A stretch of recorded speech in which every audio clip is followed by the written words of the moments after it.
Welcome, everybody. We're so glad to have you here. I'm Tamara Rial. I am the horticulture specialist in the Urban West region.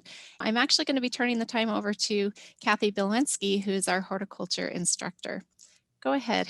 Hi, this is Kathy Bilanowski. I'm the horticulture instructor for Jackson County and for the Extension Master Gardener program. So you'll be seeing my name and emails from me, and hopefully sometime this spring or summer we'll get to see each other in person. But I'm around to assist with the Extension Master Gardener volunteer program. So I'm sure we'll get to meet and get to know each other. And you've already met Dr. Tamara Rial. She's our field specialist in horticulture. She's also the coordinator for our chapter, the Master Gardeners of Greater Kansas City. I would also like to introduce Gretchen Lathrop. I'm here. Okay, great, Gretchen. Gretchen's the chair of the Community Projects Committee. So all those public-facing gardens and demonstration projects, she's the main person in charge and helps keep everything going. I would also like to introduce Karen Coons. She's our chapter treasurer. Hi, everybody. Karen here. Karen is also part of the membership committee. She's in charge of the website and our directory. And I think she'll be talking to us directly a little bit later on. Deanne Paisley is here. She's a membership committee member and part of the recognition event team. Hi.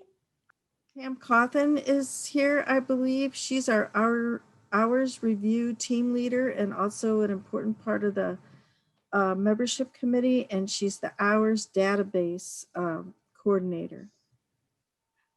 Hi, I'm here. I just was muted. I didn't Oh, know. okay. Thanks, Pam. Thanks for joining us. And then Sherry Carter, she's the membership committee chair. Everybody. There she is, and the member support coach.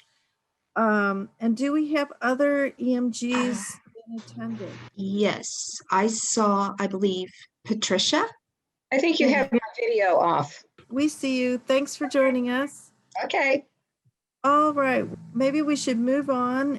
The hours requirement for interns. So as Extension Master Gardener volunteers in our chapter, we've modified the requirement slightly from what the overall state requirements are. We ask you to do 20 hours in a public outreach activities. Those are approved activities. And they could be at demonstration gardens, with other projects or committees. We'll go into detail about that in a few minutes. We also ask you to do 4 hours of fundraising and 2 hours with a Master Gardeners of Greater Kansas City committee. And then we ask you to do an additional 14 hours with any approved Master Gardeners of Greater Kansas City project. So you could do some exploring and test out other projects. You could go back and volunteer more hours at projects you really like.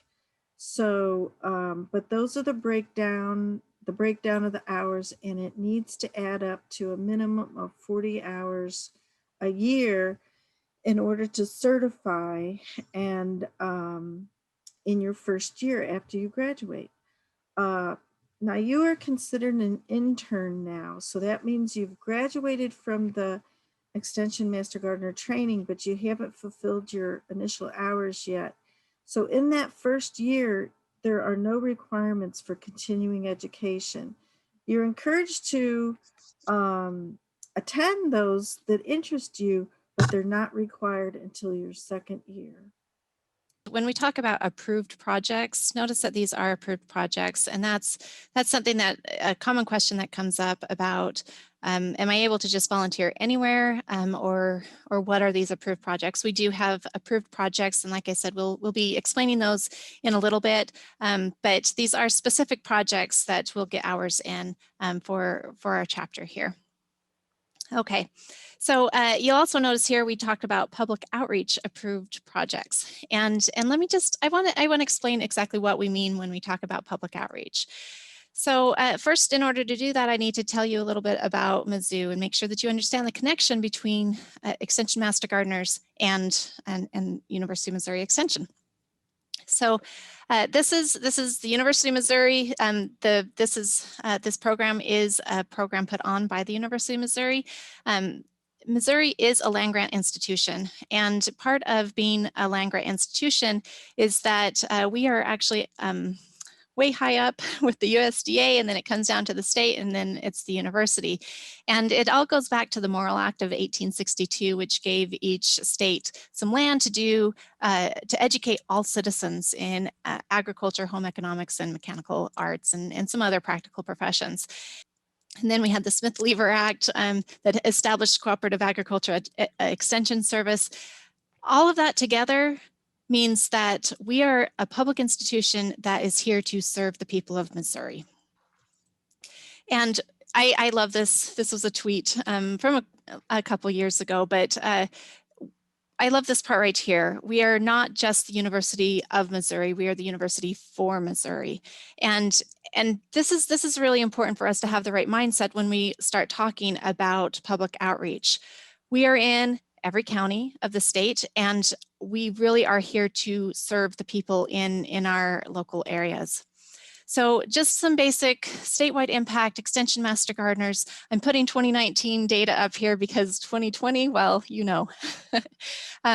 So with 2,600 EMGs throughout the state, 155,000 hours helping in our communities. That's an estimated nearly $4 million worth of service to our communities. Now, what really is the relationship of Extension Master Gardeners with MU Extension? And this is an important relationship. A lot of people come into it thinking that, oh, well, we're working alongside MU Extension, but really, truly, this program is one of our programs. It's within the University of Missouri Extension. And there are a lot of programs that we have. And I'm just going to kind of bring this all together really quickly. I can talk about all these programs. They're really neat, and you'll learn more about them the longer you stay with us. But let's talk specifically about MU Extension. Now, I have this on here so you can see that we have MU Extension, and then here locally, I'm your horticulture specialist, and then we have Kathy as a horticulture instructor, and then we run this program. We also we focus or use these statewide operational guidelines to make sure that we are staying within the parameters of the state. And so I'm just putting these names here. I am the horticulture specialist. Kathy's the horticulture instructor. And here you are. We are so excited to have you here to be here and help us with our mission of sharing horticulture knowledge with our public. So the basic program objectives, again, with horticulture or public outreach, you're going to notice that is with every part of this. We train you so that you can educate the public to help develop and enhance local communities and to enhance our youth education as well. So keep in mind that you just went through a training. This was your training, so a lot of that education went inward, so that you could learn things that you needed to know, so that you can then go forward and help in our communities. And I just want to say congratulations. It's a lot of work. That's a lot of classes to go through, and you did it. So congratulations. And your learning is going to continue. At this part, you still will keep learning. That's why this is an internship. However, now your focus is going to be teaching others. That's public outreach right there. So you've taken a lot in, but now it's going outward. And so when we start looking at our various programs that we have a lot of different projects that we have. So we have Hotline, where people call and ask questions and we answer those questions. Speakers Bureau, people call and say, hey, I need a speaker on a gardening topic, and then we provide speakers. Gardeners Gathering, it's more broad than Speakers Bureau, but where we'll actually put out talks on specific gardening topics and people can come and listen. Youth Education, we have 3 programs, 2 that have been held every year recently. So Urban Green Dreams, it's a fantastic program out in a lot of the urban core and working with children in helping them garden. Garden and Grow is a state program that teaches kids during the summer. We also have, we're asked to be a part of different projects throughout the year. Various community partners will say, hey, we have a garden show coming up, or we have a family career fair or something. And so they'll invite us to be a part of that. Educational presentations, again, sometimes they'll ask us to come and be a part of these presentations. And of course, we want to take those opportunities. And a new project that we have, it's the Tuesday Tips team, where we're actually creating videos on YouTube to get that information out in a way that people can learn in their own homes. So that is public outreach. There's a tendency to want to learn, and that is great. We have continuing education to make sure that everybody is up to speed, and we want to make sure that our volunteers are well trained so that they can get that information out. But then that is the key point right there. We want that information to go out to the public. So public education is a huge focus of all of our projects. Okay, so I am going to turn the time over to Pam now to talk about logging hours. Hi. Yeah, I wanted to, first of all, explain a little bit about the Code of Conduct. It has to be signed by all Extension Master Gardeners each year. And you need to do that before you log hours in the system. However, the system is currently down. It's being improved for reporting and management. It will be back up sometime probably in March. Training will be held once the database is back open, but we don't know exactly when that's going to be.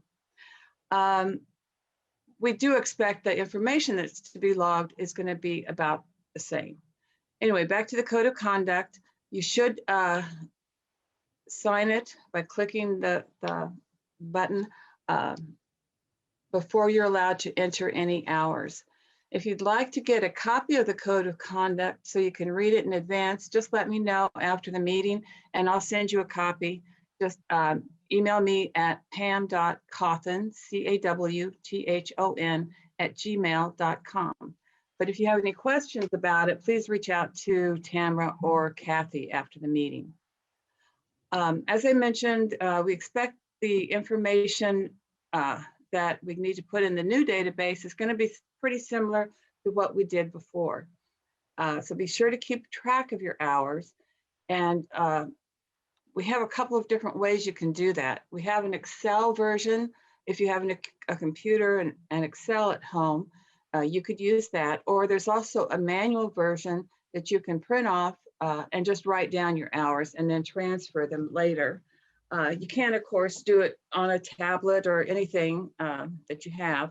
But if you use either of these two files, you'll know you're getting all the necessary information down. The information that you're going to need is the date you worked, the project. For instance, a project might be community demo garden. Or I'm sorry, the project is a community demo garden. And then the category is the garden itself. You know, it might be 18th and Broadway or the Blue Springs Garden or Burr Oaks. So you would want to record both of those pieces of information and then add a description of what you did. Now, sometimes as I understand it, garden work can be either outreach or maintenance. That's how we did it in the past. So I don't know if that's changing or not, but outreach is when you have a sign up and people come by and you're there to answer questions. And you can count that as public outreach. You'll log these hours as either volunteer hours, that's when you work in a garden, or if you do have some continuing education, because there's a lot of webinars and all out there that are really great, you would list that as education hours. But again, those are not required here in your first year, but you might want to do it anyway. A little bit about projects and categories.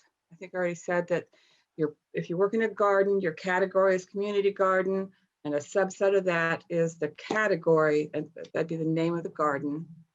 And I think that's about it. I can give you a list of the categories and projects. I have an Excel file that I can email you along with the 2 different types of ways to record your hours. And we'll have training on it once the system is back up. But just email pam.cawthon, C-A-W-T-H-O-N, @gmail.com, and I'll be happy to send you whatever you need. If you don't have a computer or printer at all, just email me and I can print it off and send it in the snail mail to you. That's about it. Thank you. Thanks, Pam. We do have some more information about the website. I am actually going to bring up the website so we can look at it as we go through this. This is our website. I assume you all know it's accessed mggkc.org. You can see that up here. And the good news is this is for you and for the public. Right now, the way it sits when it comes up this way, this is the public's view. And you can see the drop-down boxes. Definitely, please browse anything on here. And you will see there's tabs up here at the top. And one of them is directory logon. And then there's also these things down here, these boxes, member logon. So you can get to our screen either, let's see. Well, the member logon is what you need to get in so that we can, get to this page to log you into the members only side of our website. And I think the membership committee will be sending you out information how to log into all of these different sites. And I'm very sorry to tell you that the logins are different. We are a voluntary organization, and so our financial, we can't link them all together because we're not super strong. Anyway, what you will need to get into our members only site, you need to type in member. I'll see where my mind is, and the password is capital LADYBUG ladybug 2015 pound, or hashtag, I guess we call it now. Sorry. Here we are. We're now logged in, and you can see that by the log out tab up here, which is one way to get out if you would like. What we're going to talk about now is, do I do any of the other database, guys? Other than making sure you all know to look at every single, all of these, there's lots of good information. You're going to get into volunteer information, the hotline schedule, education, membership. Anyway, there's lots of great information here about all the things we do, and we try to keep it updated as best we can. But what we're going to look at now is the directory, how you get in to see your your information. And as I said before, you can go into the directory login up here on this particular tab, or you can go into membership and go into the interactive directory. I personally think the directory login up at the top is the easiest thing to remember, but you can see that you can get in there any which way you like. And rather than messing with anyone else's information, I'll use mine so I can show you how it works. But what you will put in here is your email address, and your password is bug16. So it's capital B, UG 16, 16. And you get this screen up. Okay, now, what I would like you all to do just as soon as possible is to log into your profile. And that's, of course, using your email address and the bug16. And the only thing that we have for you from your online experience with the education is we have your email address. I think that's all, actually. So I have put in, well, you can see right here, Kay Acuff, I think, is one of the online. I know her county, and of course I know the class year and your email address, but we don't have any other information. So I would like each of you, as soon as you can, by the end of January, I would like to create a PDF of all of our members for a printed directory if you want it, if you like paper. I do that every so often, and I've been waiting to get your information in here. This method, this application is really good for finding out things. I'll show you that in just a second, but let me show you how you update your information. So you see up here, edit my profile. You go in here, and here's everything that we have places for you, and you can see your address. I had to put a placeholder in your addresses with X's, so please fix that. And the city, the same thing, telephone number. I recommend using the primary and the secondary phone numbers, whether you have a landline, cell phone. The primary is the one you prefer other members trying to get in touch with you, that number. But if you have a second one that another person could use, if that one were incapacitated or whatever. So I have my landline as the secondary. A lot of people don't have that anymore. You do not have to put your birthday in here, but hey, somebody might want to send you a birthday card or a text or who knows what. And then now we do not have pictures for anyone anymore since we're doing everything via Zoom. So what I would like you to do is find a headshot or find a photo you like and shrink it down and to where it is just a headshot. And then right here on choose file, you'll click on that. I'll do that right now, and see it takes you to your PC. And of course, wherever you have this picture, then you can pull it up and open it, and it'll load it. So that's one thing that you can do for me. That will help the rest of the membership kind of get an idea what you look like. So don't use Tom Cruise or anyway, no, none of that, please. Your knowledge and skills, it would help us greatly if you could, just like it says, mark the things that you are willing to share with others in this volunteer opportunity. And the same thing with horticultural skills. And then here at the bottom are skills. And I've been treasurer for our organization for quite some time. And so if you need to know about a treasurer for Master Gardeners, I'm the person you can go to.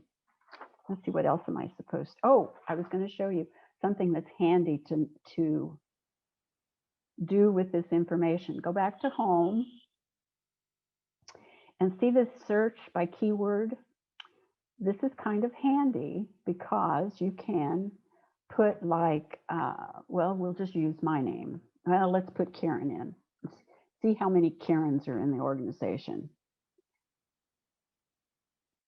There's Karen Conley and Karen Kuntz. So I can't be mixed up with too many people. Another thing that's handy is you can use this if you put in, let's see what happens when you put in 2020. Oh, look at there.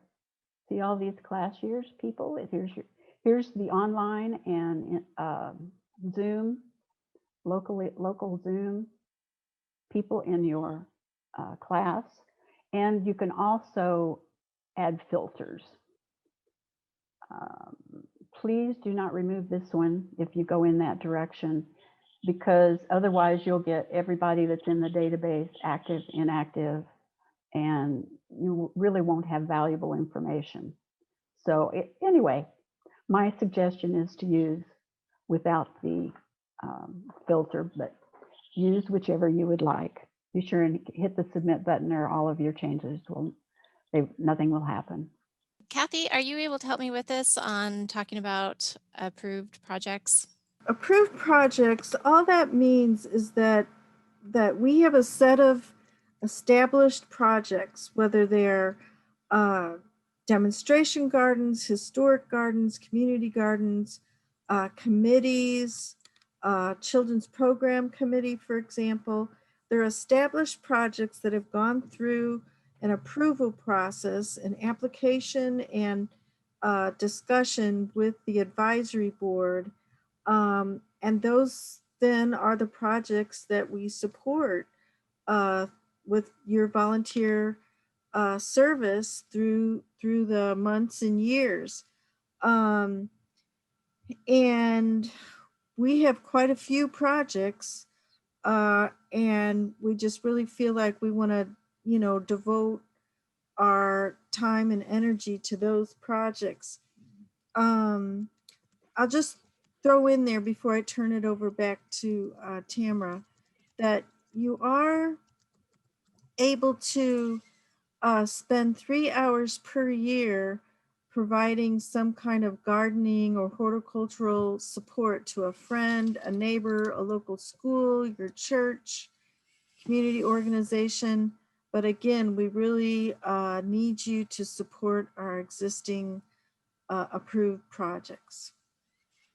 Thanks, Kathy.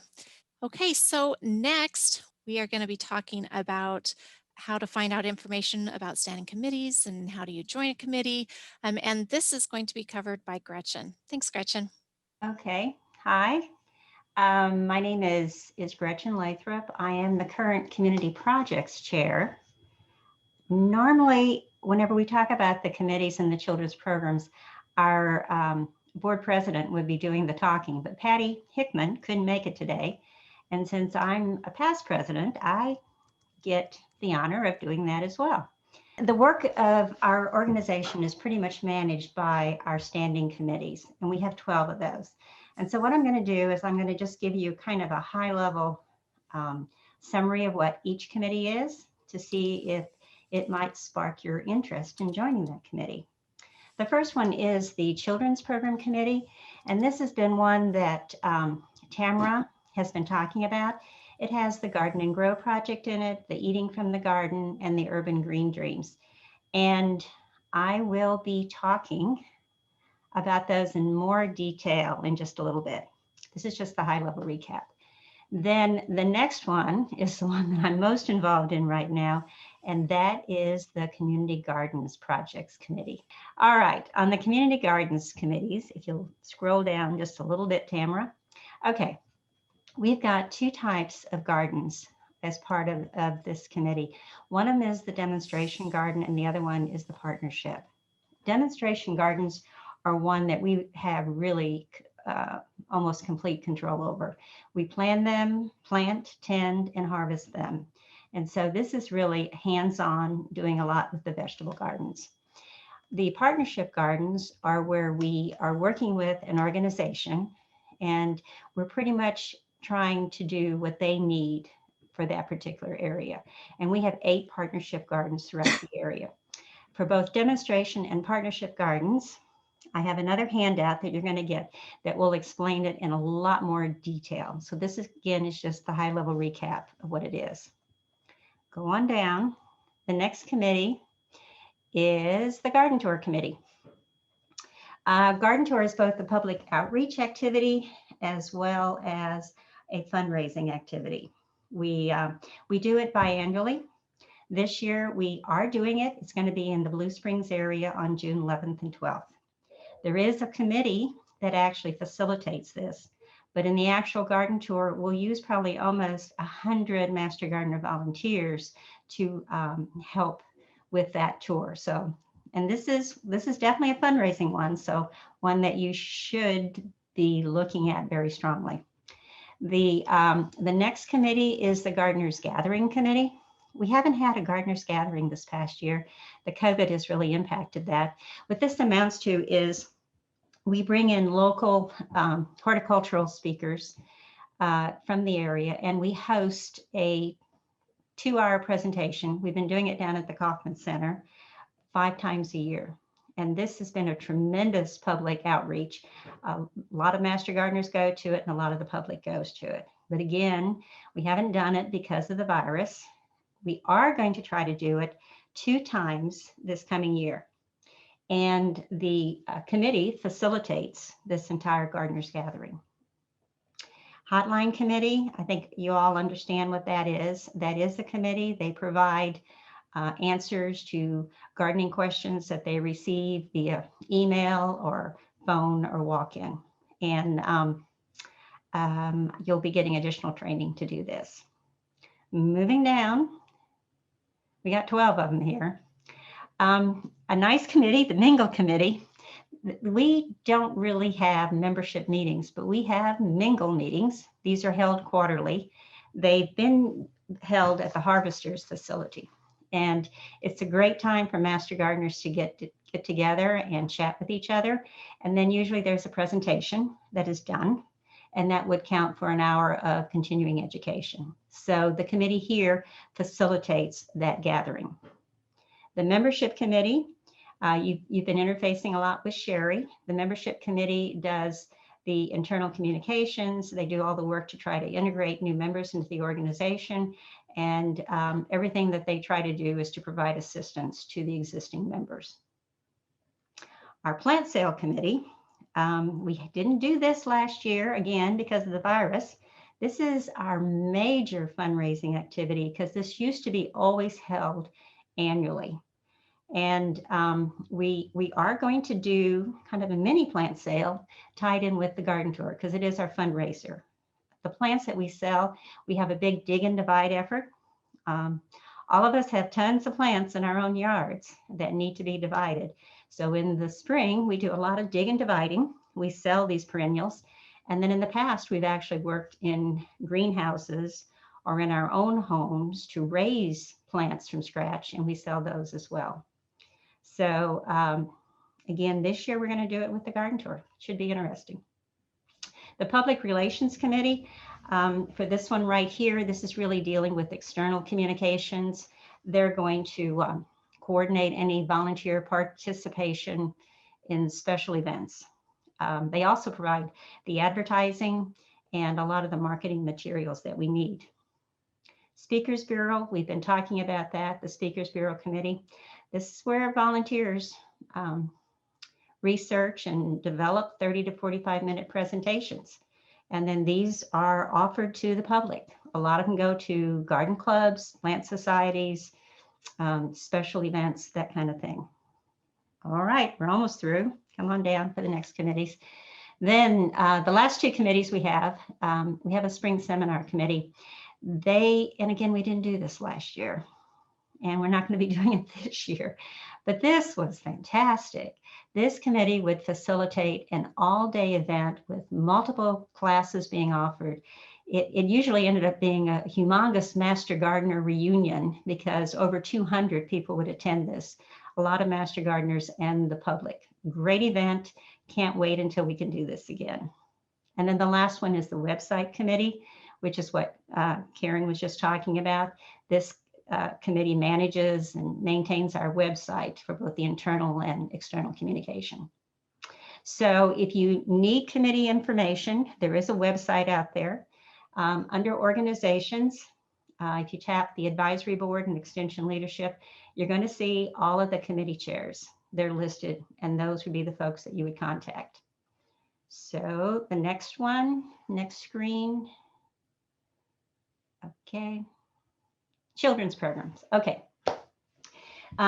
This is, we've talked about this in the past.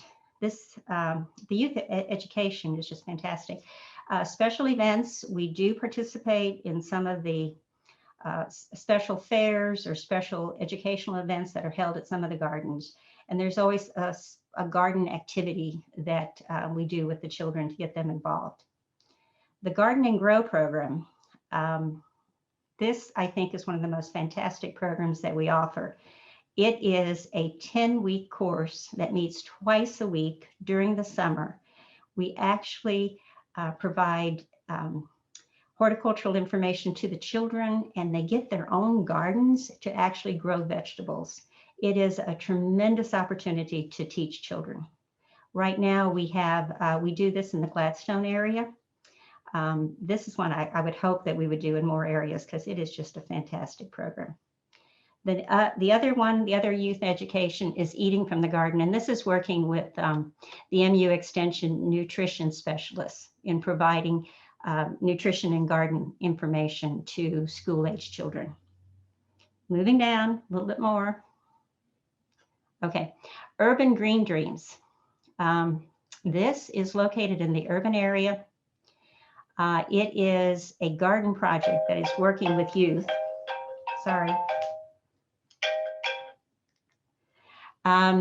We have 2 community gardens and 5 schoolyard gardens in the urban area that we are working with. There are over 900 elementary school children that have this opportunity to see how to actually grow their own vegetables. This is a fantastic project. If you really want to be working with children, this is a great garden project to get involved in. Okay, now community projects, Tamara. These write-ups that we're looking at that I'm kind of talking to, they're going to be handouts that Sherry's actually going to be sending with you. So documentation. This is what's on the website for the community projects. This is where you would look on the website to actually see where the community projects are. My handout has everything listed by location, by city. A lot of the volunteers like to drive no more than 30 minutes to get to a project. So we have gardens all over the 3-county area to allow people to have the opportunity to get to a garden. This one here at Blue Springs is, I think there are 5 beds. It's a combination of both vegetable and flowers. The coordinator is right here, Pam Albarelli, and you can see her phone number and email address is there. The work days are flexible. This, if you're interested in working at this garden, you need to tap on this project plan. It will give you much more detailed information about the garden. It gives you the background information such that when you actually go out there to work, you have an idea of what you are getting into. Here's the address, again, the coordinator contact information. This gives you a basic description of the garden. This is, like I said, there are 5 beds, so that gave you more information on it. It tells you, we are working with the Blue Springs Parks and Recreation Department, so we are listing what their responsibility is versus what our responsibility is.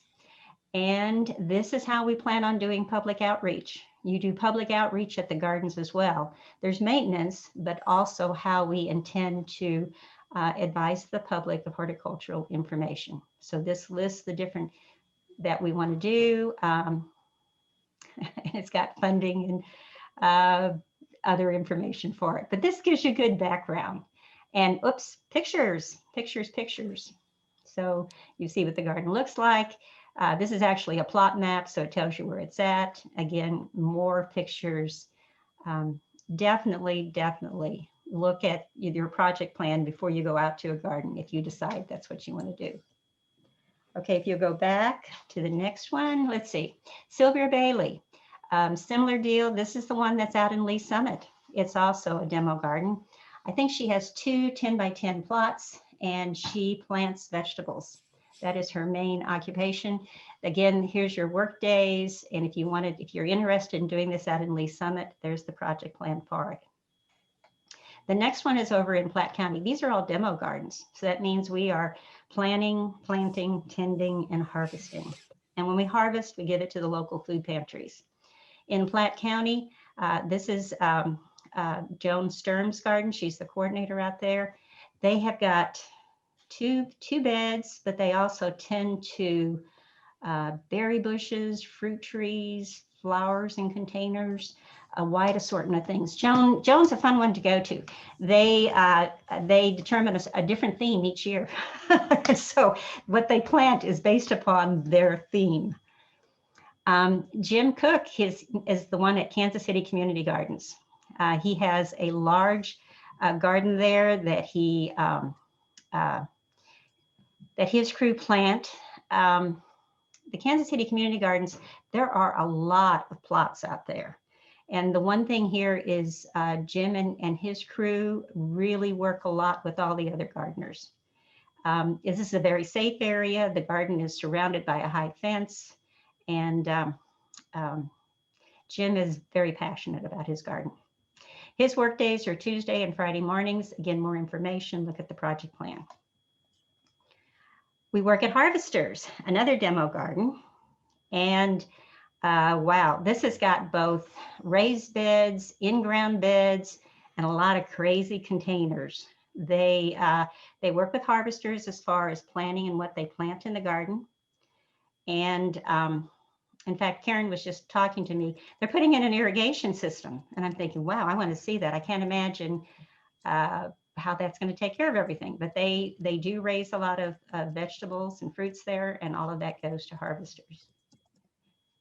And let's see, Ivanhoe. Ivanhoe, this is a huge community garden.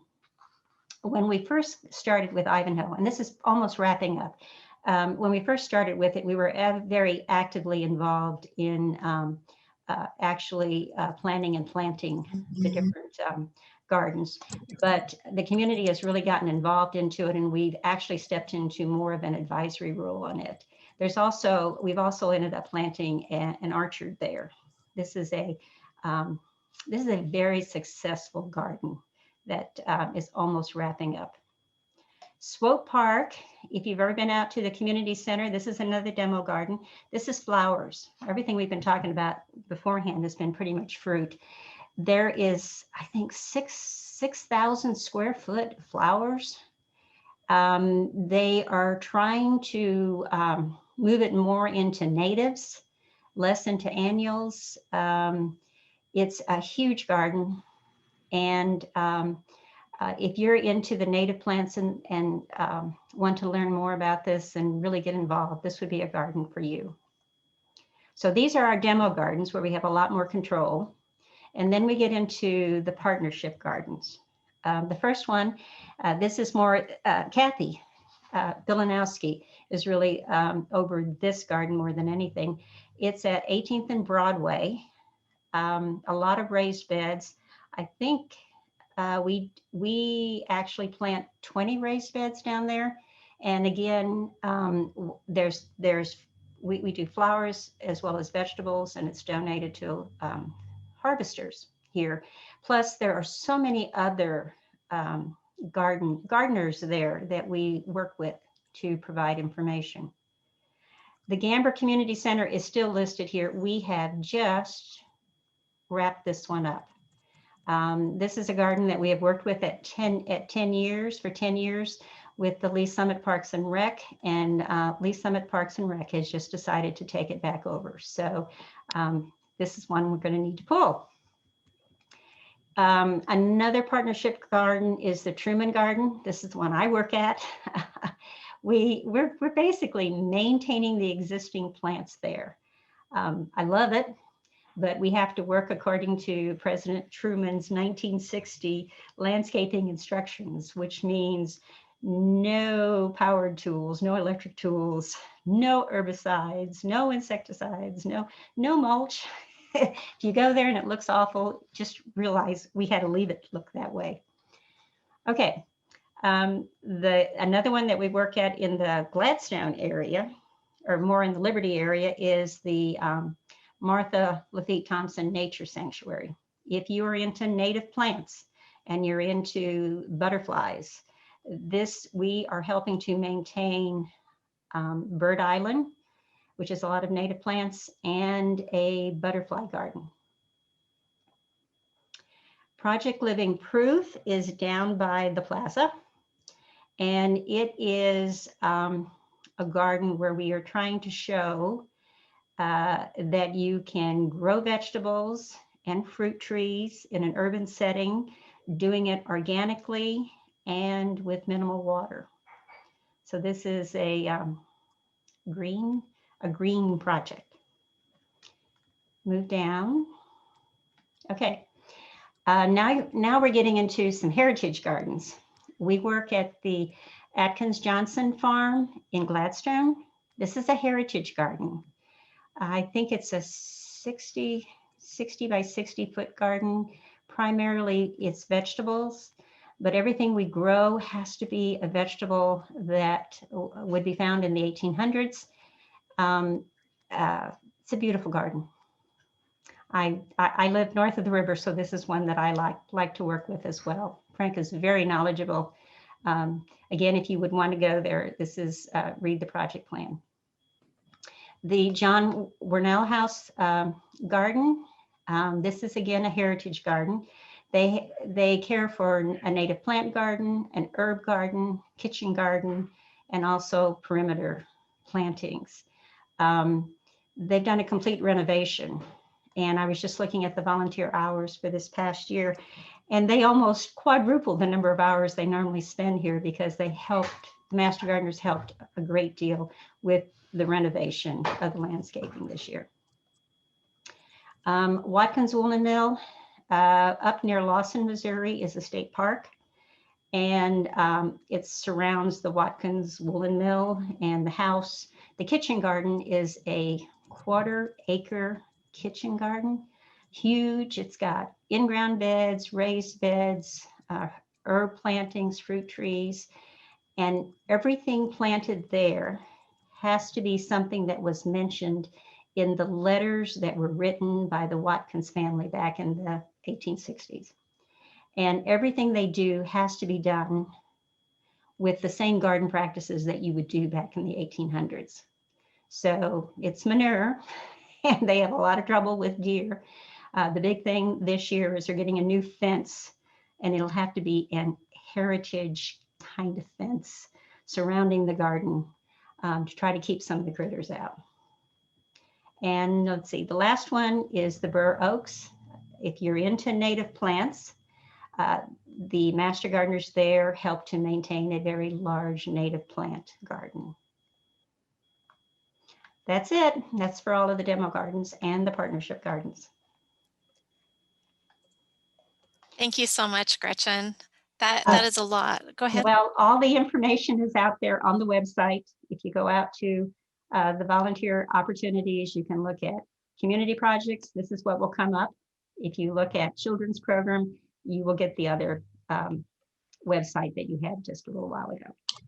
And Gretchen, do you want to touch base on how they get started with volunteering? Oh, sure. Here for the committees, if you were on the website, you would get into the members only section, and then you would see organization. And then the next thing you would click on, it would say advisory board and extension leadership. The steering committee, we used to be called the steering committee. Now we're being called the advisory board. So that happens to be an old reference, but if you go on the website, that's how you would get to it. And it would list all the committee chairs, so you would know who to contact. If you're wanting to get involved in a committee, You're asked to call the chair, let them know what you want to do. Do you really want to get involved in the committee, or you just kind of pass them through on the 12 and 12? If you really want to join, what's your availability? One of the things that that we're doing this year is that we find a lot of times whenever you join a project, you're kind of like, I'm out by myself. You can actually ask the committee chair to assign someone to you. We call it a project coach, but it's kind of like a buddy, so that when you get involved in the committee, there is one person that knows who you are and will work with you on the committee. If you're going to join a children's program, again, go out to that website where you saw all the information on the children's program. There also will be a table there that shows the different coordinators for each one of those programs. Who's running the Garden and Grow, who's your contact for Eating from the Garden, who's your contact for Urban Green Dreams. And when you see the project coordinator, again, there'll be an email and a phone number. So you contact that project coordinator. Again, let them know what you're talking about. You really want to get involved in it? Are you passing through? So, and if you're wanting to really get involved and you're wanting someone to be with you, a project coach, you can ask for a project coach at that time. One thing here, and that's very important, is that when you work with children, we do have to do a background check on you. That's required by the Missouri Department of Social Services. On the community projects, it's the same thing. You get into the community projects, all of the community project coordinators are listed, and you just contact them and let them know what your interest is, work with them, and get involved. What we find more and more is to get involved, whether it's on a committee or on a community project or on the children's program. Once you get involved, then you find your way and you love the volunteering. Thank you. And I am just going to add, obviously Gretchen knows a lot. She has a wealth of information about all of these from both her position as a past president and also being over the community projects. So feel free to contact her, but we do have all of these. We do have all of the contacts information for the specific projects online. So go to those people if you have a specific project in mind. But then again, Gretchen is a fantastic resource as well. Okay, so the next topic is where can I find volunteer opportunities? Karen, I believe this is you. Usually, unless requested not to, the opportunities that the committee chair people feel that they need, they will put a notification here and also send it to our weekly update editor, and you'll see it on the weekly update. But if you think, oh my gosh, I was interested in that and I forgot just exactly what it is, what we have created, and if you'll click on the here, and you'll see the ads that are unfulfilled at this point in time. It's up to the chair people to remove them once the positions are filled. Click on that. It brings up all of the ads. And if you're not sure which one you're interested in, this looks kind of bad right now, but click on any of them. Double click. And it should fill in. There we go. And see the little arrow to the left? That's how you can go through them. And have patience. It does come up. And it gives you the contact information, who to call, email, etc., etc. And we have this is fairly new for us, and we're finding it's really, really handy to be able to allow you, as long as you remember where it is, to be able to see what's available as far as volunteer opportunities anytime. Thank you, Karen. Thank you. All right, so now that you are all so excited about this, there's so many different opportunities. So let's figure out more about how you can figure out where you want to go. Deanne? Hi, I'm Deanne Passley. I am here today in the capacity of being the recognition committee person who's I'm coordinating that. I'm the coordinator.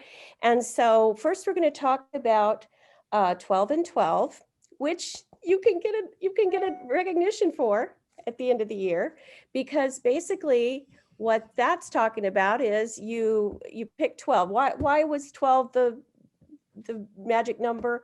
Probably because there's 12 months in a year, and within a year you can work on at least 12 projects pretty handily.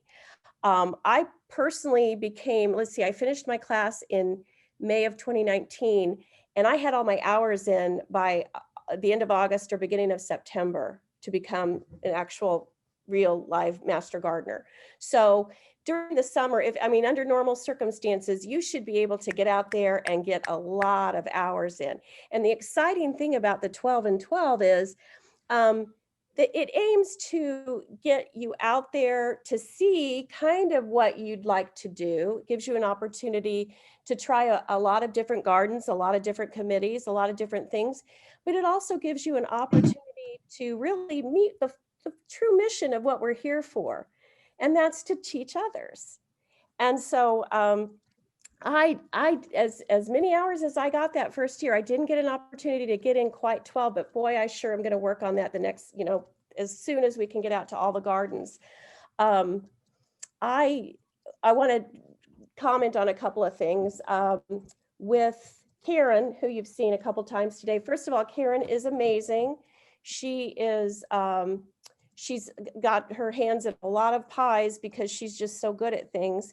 And she's very helpful with technology. She really is. And she does the website. And so I just racked up a bunch of hours recently in the last 2 weeks working on a document. You can, if you're on a committee and you're doing administrative work, you can get a lot of hours in that way, because it shouldn't be this way, but it's really hard to have an editable format in Word, because you have to lock your form, so that can't be changed, but then put in the editing parts, and then put that into Google Docs. I don't know if any of you have run across that or not, but it darn near gave me a nervous breakdown. And so thanks to Karen, I didn't have one. But you're learning that kind of stuff too. If you're not as familiar with Zoom, if you're not as familiar with Google Docs, it actually just makes you a more well-rounded person. But as far as the getting out there and getting your hands in the soil, there's nothing better than that. And so I do want to go back to, I think it was Gretchen's point about Atkins Johnson Farm. I have volunteered there. I live in Lee Summit, so it's not really possible for me to commit to doing something like at Watkins Mill or somewhere in Gladstone every week. But they have these children's days out there, or they have special events where you can tour the farm, and there's more going on than just the garden. But they staff the garden, and everybody, you've got master gardeners in different sections of the garden, and children come through and they actually get to pull a vegetable.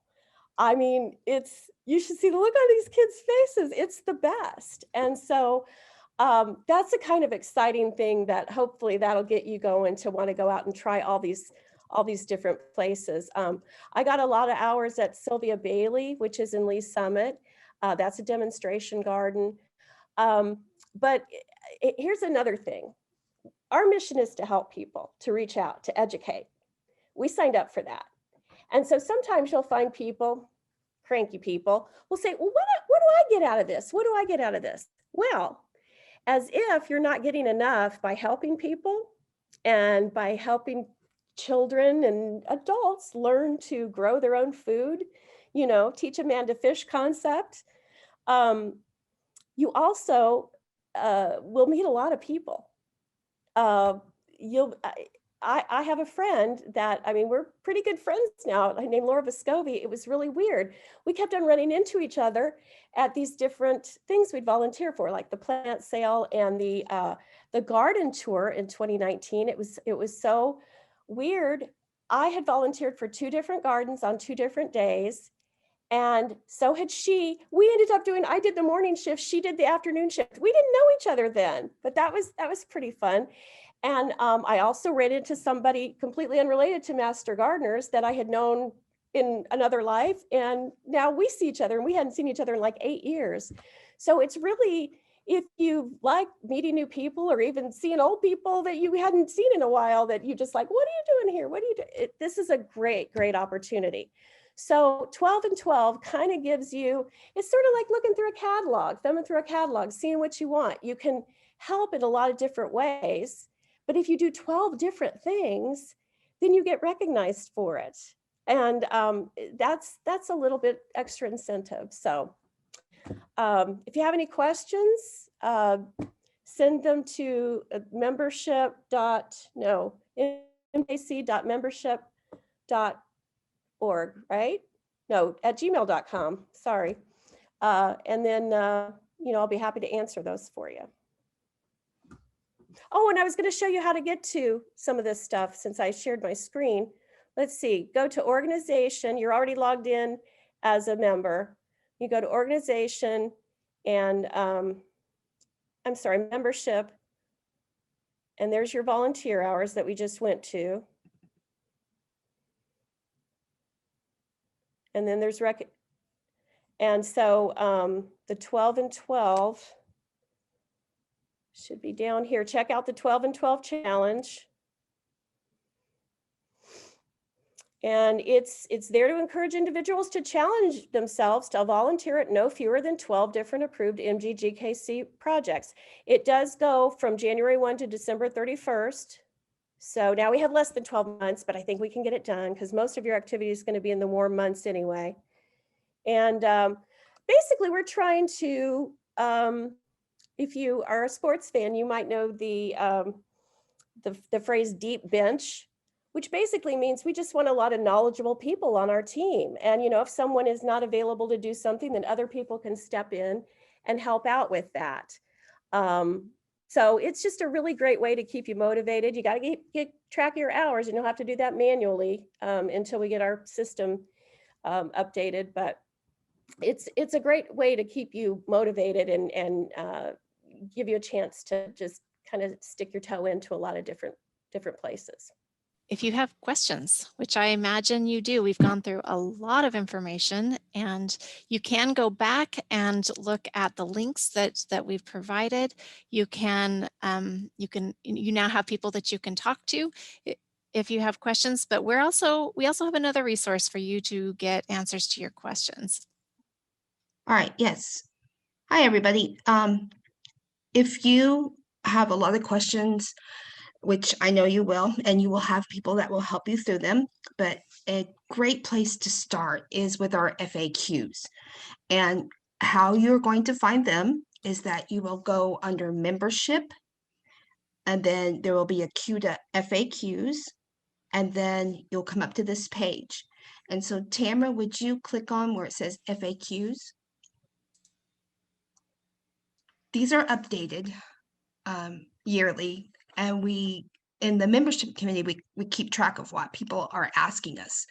And so so far we've come up with, if you have a question that is related to the chapter, especially when you have your badge, we have a membership committee that is membership@gmail.com. While you are an intern, you will actually have a coach that you will be able to turn to, and we'll be talking about them a little bit later. If you have a garden related question, we are asking that you send those to the hotline. So you can kind of determine who you need to contact. If you happen to contact the hotline with a question about the chapter, they will send you to us. And if we get a garden question, we send it to them. So we do work together. Here you will find that there are a list of all different questions, and we try to answer them for you. And Tamara, if you just want to scroll down and let them kind of see the questions that are on here. The most common one is about logging your hours, which you will get more information as the new website comes up. But you'll also find that it tells you how to get onto the calendar of the hotline. It reminds you about continuing education, if you've got to make a purchase or a reimbursement if you're on a committee. So these are the common questions so far, and we will be updating this more often. But this is a good place to start. And if you don't find the answer here on this page, then you can email the membership and we will get you going. I am with a committee, the recognition committee. We are organizing an event to recognize all the wonderful Master Gardeners that we have every year.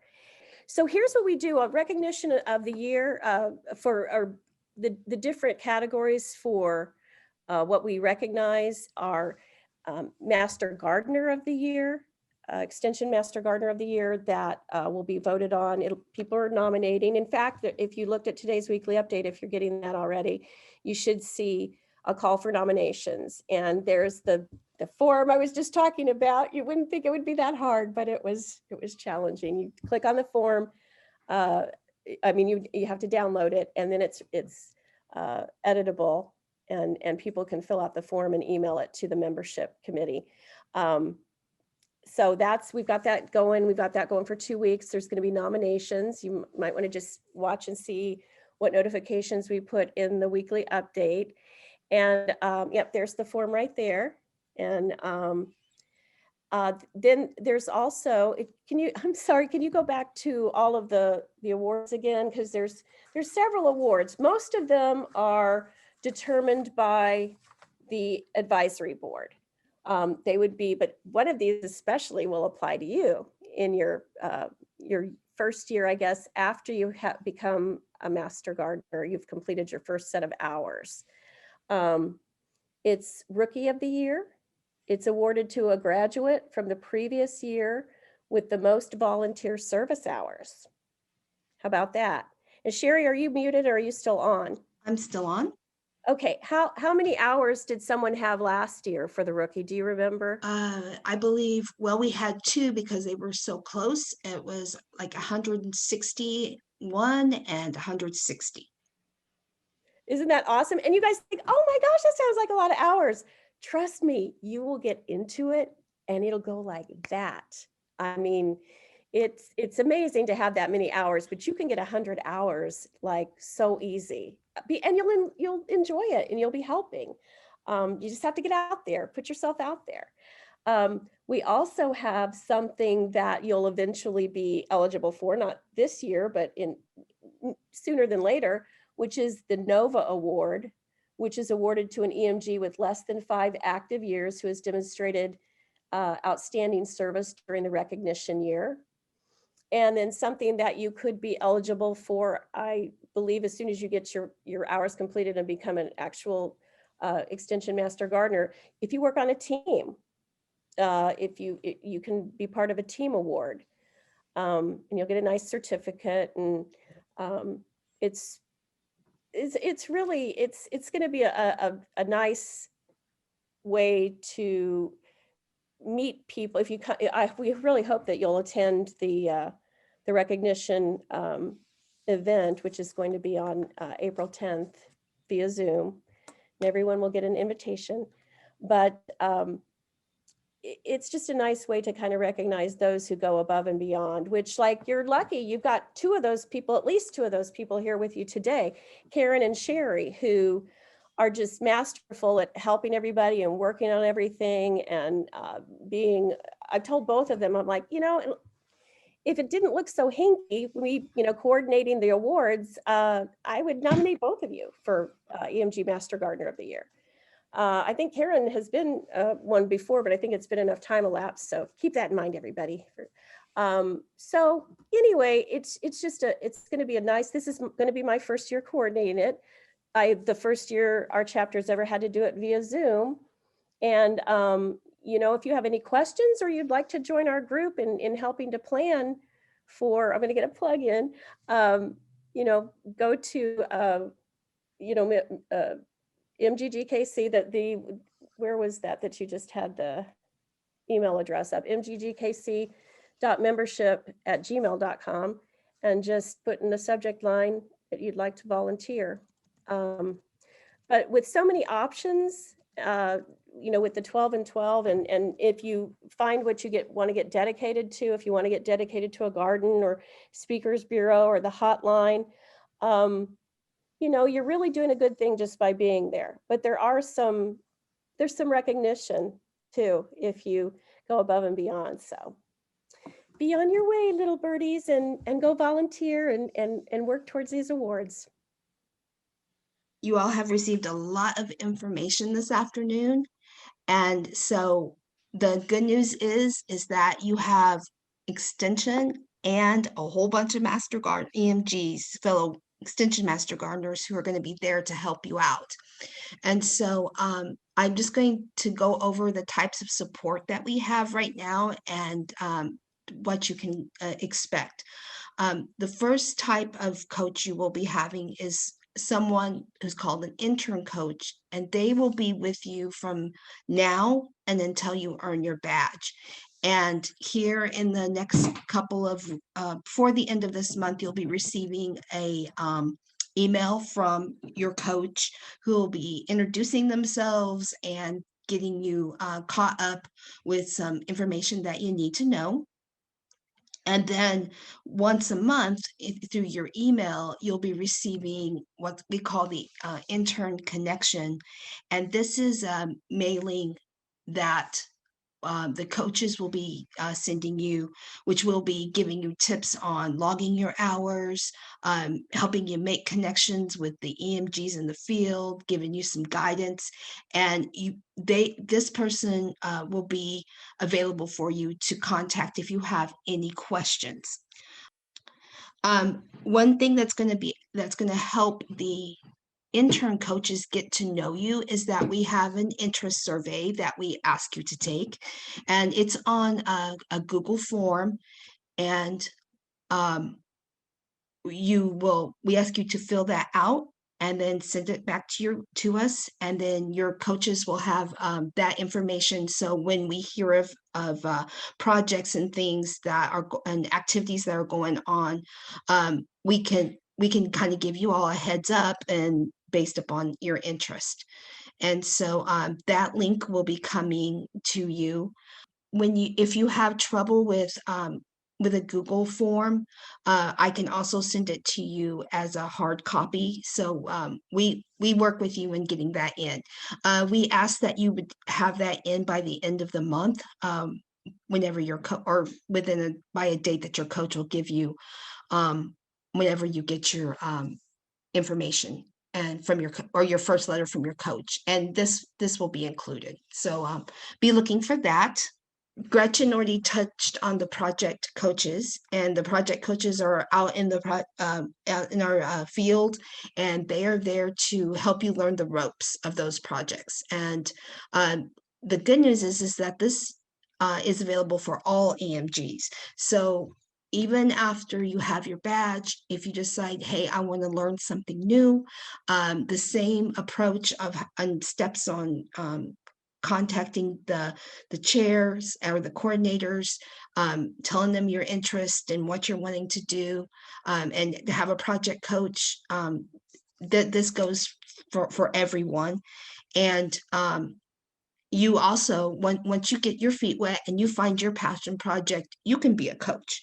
So you'll be hearing about these people a lot, and know that you can have a project coach for every project. So if you are involved in a committee and 2 or 3 projects, then you will be able to have a project coach in each of those. Okay, and then the member support team. This is our team in which we sit on the membership committee as a subcommittee, and everyone that's in that subcommittee is called a support coach.